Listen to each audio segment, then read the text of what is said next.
On day 8, a different kind of worry rose in me. Because this is the first time we have ever raised chicks, and because we have no prior experience to rely on, I began to worry that our homemade feed might not be giving them everything they needed. Out of that uncertainty, and out of the hope of giving them the best nutrition I could, I ordered a commercial chick feed and offered it to them that morning. Their response was almost the same as with the food we had been making at home. That was, in a way, a small relief.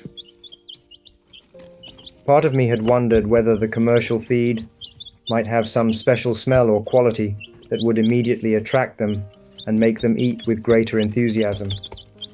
But that did not seem to be the case, at least not on the first day. So now my plan is to introduce the commercial feed gradually, alongside what we have been preparing ourselves, and see how they respond over time. So far, it still seems that among the things we have offered, the chopped cooked beet is the most attractive to them. Maybe it is the color, maybe it is the taste, maybe both. I cannot say for sure. Another thing I noticed that day was how they behave when they are truly comfortable. They half lie down and stretch themselves a little, or they settle into a quiet corner and begin cleaning their feathers.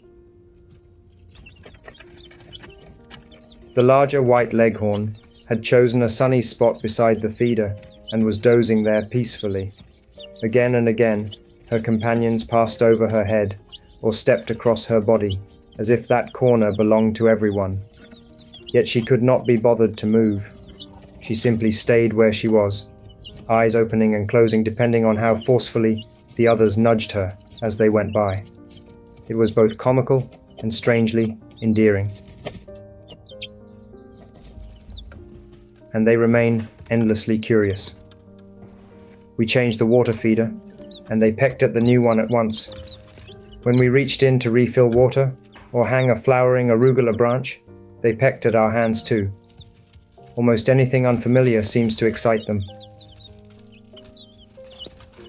At this age, the world is still new to them, and perhaps that is why everything seems worthy of inspection. Watching them, I find myself wondering how long that kind of freshness lasts in any living creature. Thank you for watching. If this was helpful or inspiring, please give it a like, share, subscribe, and tell me what you're growing in the comments. See you next time in the garden.